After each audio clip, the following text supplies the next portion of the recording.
ना का मतलब होता है नो का मतलब होता है नेक्स्ट अपॉर्चुनिटी, मिला तो बेस्ट, नहीं तो नेक्स्ट। ये वाला फॉर्मूला हमेशा याद रखना है। और जब आप लेने के लिए जाइए, किसी के पास बीमा मांगने के लिए जाइएगा ना, तो पहले पूरा दम लगा करके उससे बिजनेस मांगिएगा, पूरा ताकत लगा करके उससे बिजनेस के लिए प्रयास कीजिएगा। 714 समझाइए, 715 समझाइए या 736 समझाइए, जो प्लान समझाना आप समझाइए, पूरा कोशिश कीजिए। और अगर पॉलिसी मिल गई तो बेस्ट, और नहीं मिली तो, और नहीं मिला तो अपना कौन सा नुकसान गया? कोई नुकसान नहीं गया ना, पॉकेट से कुछ पैसा गया क्या? नहीं ना। तो अपना पूरा पूरा एकदम जान झोंक करके प्रयास करना है। लेकिन अगर ना हो गया तो बिल्कुल भी बुरा नहीं मानना है, बिल्कुल भी ईगो नहीं रखना है। सर अभी बड़ा बड़ा थोड़ा मेरा तारीफ कर रहे थे, बता रहे थे कि ये इस तरह से काम करते थे, और ऐसा नहीं है कि मैं यहाँ पर और भी विकास अधिकारी सब लोग अच्छा काम करते हैं और आप भी अच्छा काम कर सकते हैं। ऐसा किसी के नाम में टैग नहीं लगा हुआ है कि वो अच्छा कर सकता है। छोटा सा चीज बोलूंगा कि आप जब जन्म लेते हैं ना, तो उस समय भी किसी और की मेहरबानी से जन्म लेते हैं, किसी और की मेहरबानी से। खुद से कोई जन्म लिया है क्या? नहीं। आप बड़े होते हैं तो दूसरे की मेहरबानी से। स्कूल में जाते हैं तो कोई दूसरा आपको पढ़ाता है, खुद से पढ़ लिया कोई?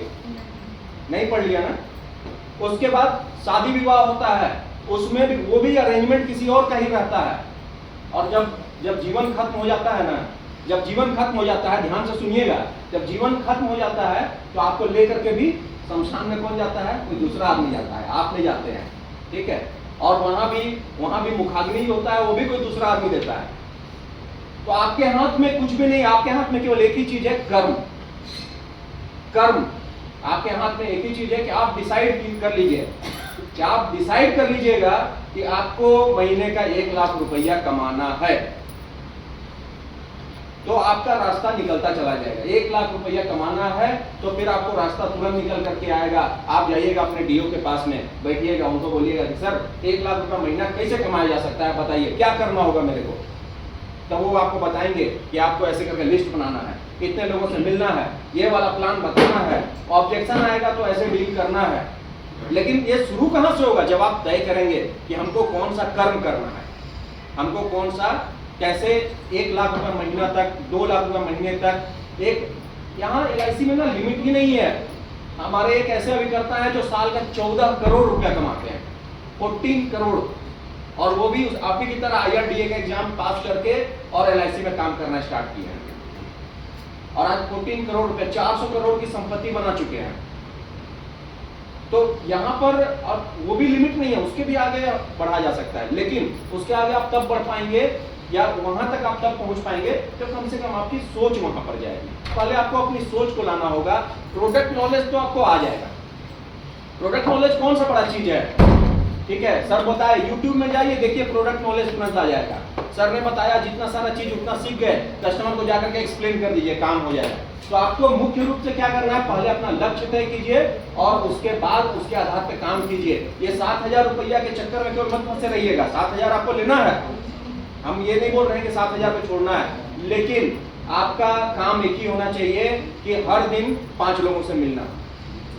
लक्ष्य बनाइए, हर दिन 5 लोगों से मिलिए, ना सुन करके आइए, कोई दिक्कत नहीं है, ठीक है। इसी में से आपको हाँ सुनने के लिए मिलेगा और महीने में आपका 5 बीमा, 10 बीमा, 15 बीमा होता चला जाएगा। आपके सामने अभी एक व्यक्ति आए थे, महीने में कितना, साल में कितना बीमा किए?